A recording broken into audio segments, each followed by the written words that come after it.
Tout d'abord, l'enjeu central de notre projet est la détérioration de la qualité de l'air et des changements climatiques qui sont causés par l'utilisation des voitures à gaz qui génèrent de grandes quantités de CO2 et principalement sur l'île de Montréal.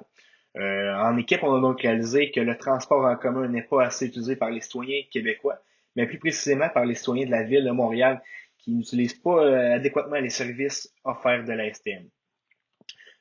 Pour ce qui est de sa pertinence, selon Certipro, le secteur des transports représente 23% des GES, qui est les gaz à effet de serre, et de ce 23%, 40% est causé par le nombre important de voitures sur nos routes, qui ne cesse d'augmenter année après année. C'est pourquoi on a décidé que ce sujet était pertinent, car si aucune action n'est faite à partir de 2021, on peut donc dire que nous sommes présentement à un point de non-retour pour l'environnement.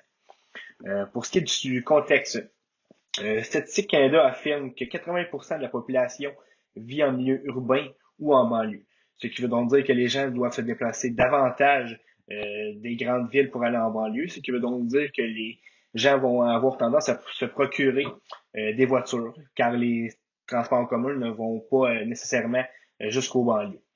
Ce qui veut donc dire que le nombre de véhicules va augmenter au Québec et c'est cet effet qui peut être très néfaste pour l'environnement et le réchauffement climatique.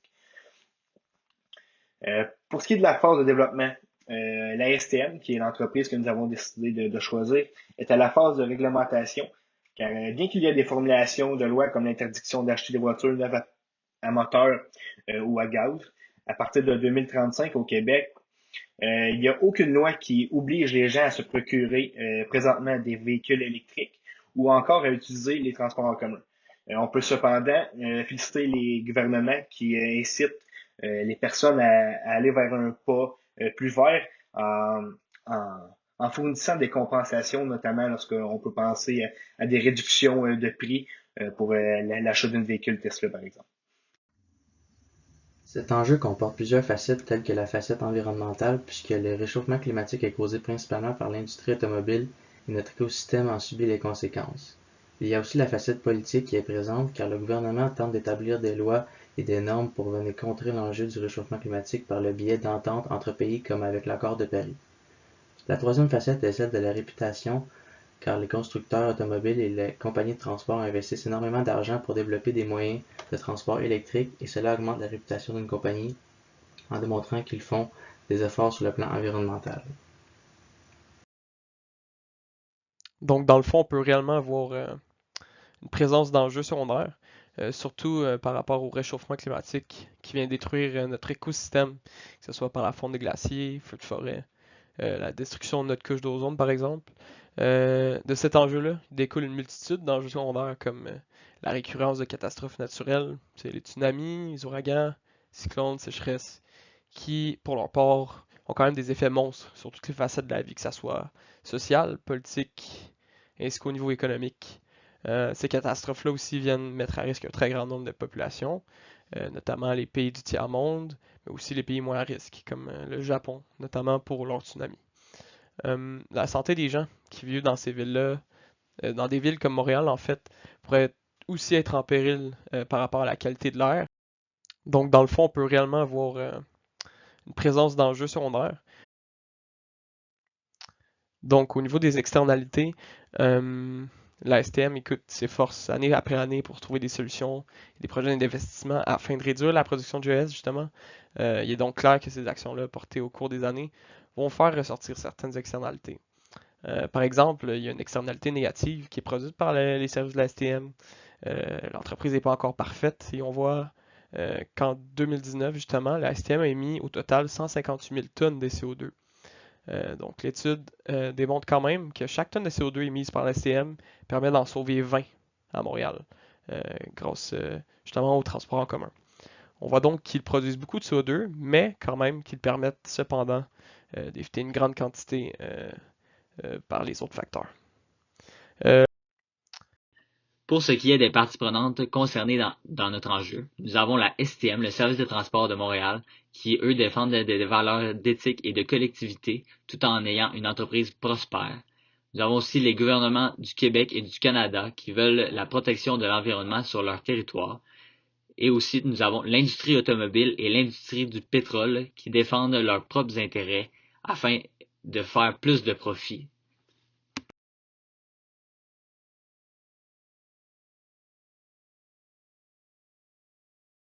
Maintenant, pour ce qui est des parties prenantes tributaires, nous avons le gouvernement. Le gouvernement est gagnant si les gens utilisent davantage le transport en commun, car cela l'aide dans son objectif de vouloir protéger l'environnement.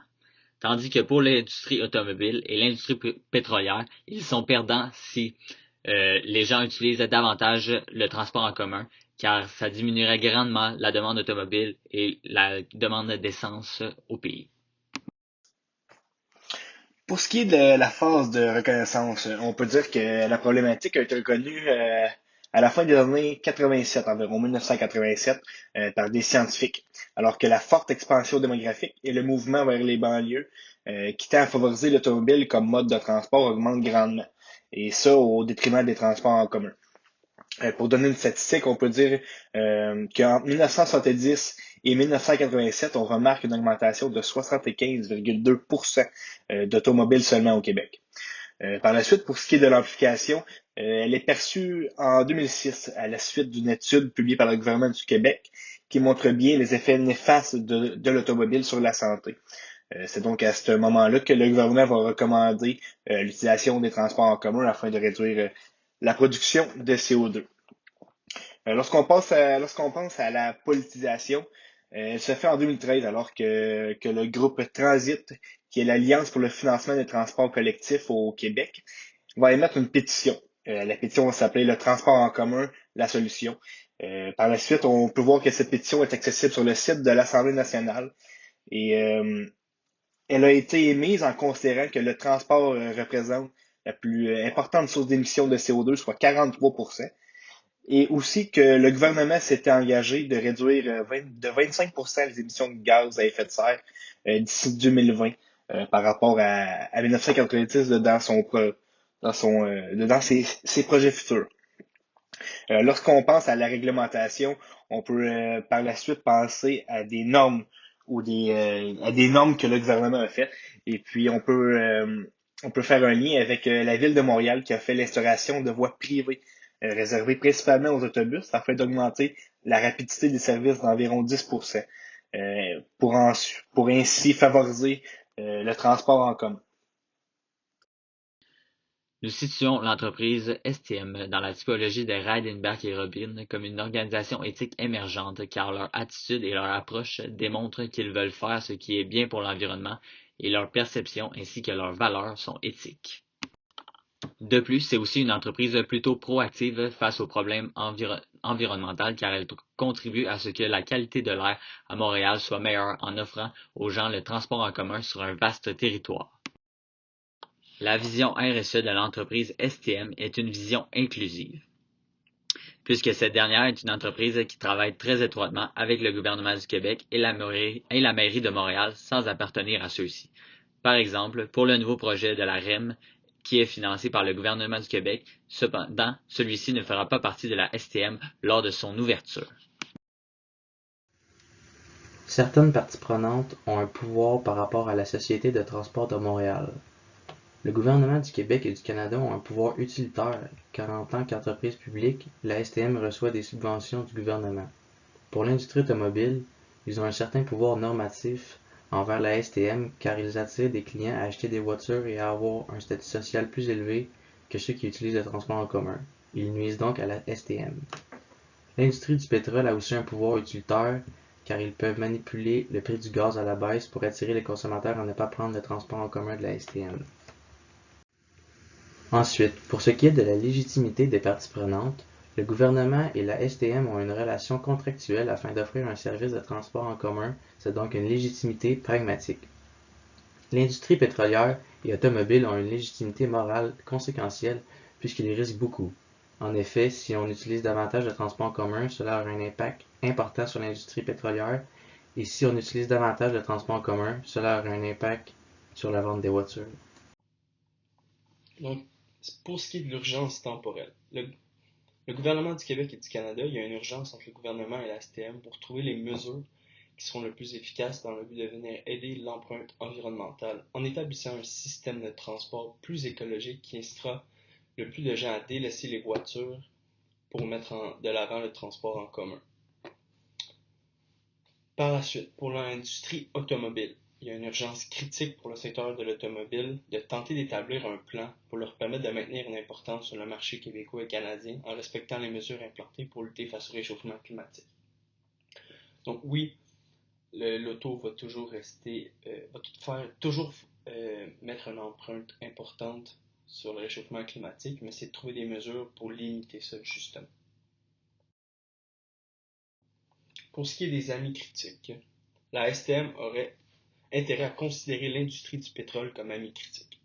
Effectivement, puisque la plupart des services offerts par la STM sont alimentés à l'essence, donc principalement ce qui est des autobus, il pourrait être avantageux pour eux de les avoir ainsi afin de collaborer et de faire des ententes. Donc trouver un terrain d'entente pour que justement l'industrie du pétrole puisse encore avoir un impact au Québec et au Canada en encourageant d'une certaine manière le transport en commun. Le principe de la responsabilité sociale le plus important du côté de la STM est le principe du comportement éthique. En effet, la STM se comporte de façon éthique en participant grandement à la lutte contre le réchauffement climatique avec leurs infrastructures et leurs services de transport en commun. La question centrale de l'environnement est importante pour la STM et la Ville de Montréal. Certains domaines d'action comme la prévention de la pollution incitent les gens à utiliser le transport en commun pour moins polluer la planète. Il y a aussi l'utilisation durable des ressources avec le métro et les autobus qui sont des moyens de transport assez durables. De plus, il y a aussi la question centrale de l'implication auprès des communautés et contribution au développement local, car les infrastructures et les services de la STM améliorent la qualité de vie de ceux qui habitent dans la métropole. L'organisation contribue donc au développement durable en matière de transport pour favoriser le déplacement de la communauté. Le domaine d'action qui suit cette question centrale est l'investissement dans la société. Les investissements de la STM sur le territoire montréalais améliorent les aspects sociaux et le développement à long terme de la ville.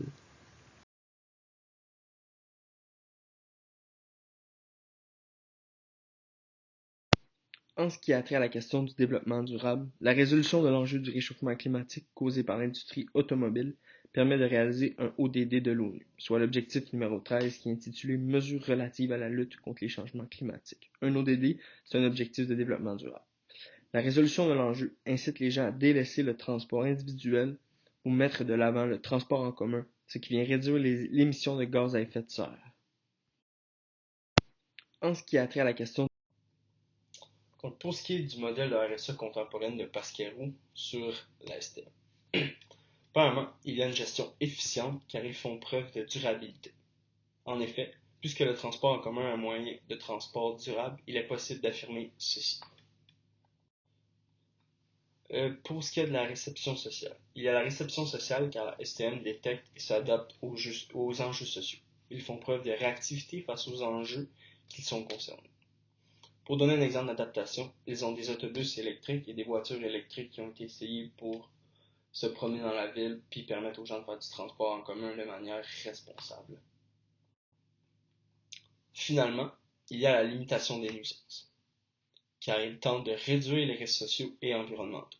En effet, la STM a un plan de développement durable afin de diminuer leur empreinte écologique et leur émission à gaz à effet de serre pour justement lutter le réchauffement climatique. Pour ce qui est de la question, est-ce qu'il y a des normes ou de codes dans ce texte? Pour notre cas, c'est surtout des normes. En effet, dans notre texte, il s'agit plus de normes que de codes, puisque pour le moment, si on prend le Québec par exemple, il n'y a pas encore vraiment de lois solides qui ont été établies et mis de l'avant pour combattre la lutte face au changement climatique.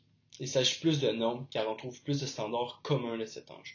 Avec l'imminence de cet enjeu dans la vie sociale, les entreprises se doivent maintenant de se conformer à des normes qui vont les amener à réduire leur impact environnemental dans le but de dégager une bonne image au sein justement de la population. Donc l'image de marque est très importante. Il s'agit d'un plancher en quelque sorte que doivent se plier les entreprises afin de montrer qu'ils sont du bon côté de la lutte face au réchauffement climatique. Donc, puisque maintenant les gens ils savent vraiment c'est quoi le réchauffement climatique et les impacts que ça peut avoir, c'est important pour une entreprise de montrer que eux aussi, c'est important pour eux.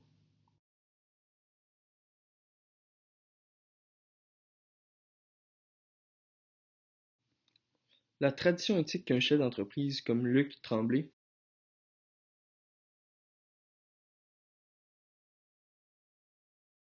qui est le chef de la STM, ou une personne avec un rôle décisionnel comme notre premier ministre François Legault, est utilitariste. Il s'agit de cette tradition car lorsqu'une décision est prise, les conséquences sociales d'une telle décision doivent être prises en considération. La génération d'aujourd'hui est beaucoup consciente des problématiques environnementaux et c'est pourquoi les entreprises et le gouvernement doivent réfléchir lors d'une décision pour être bien perçus par la société.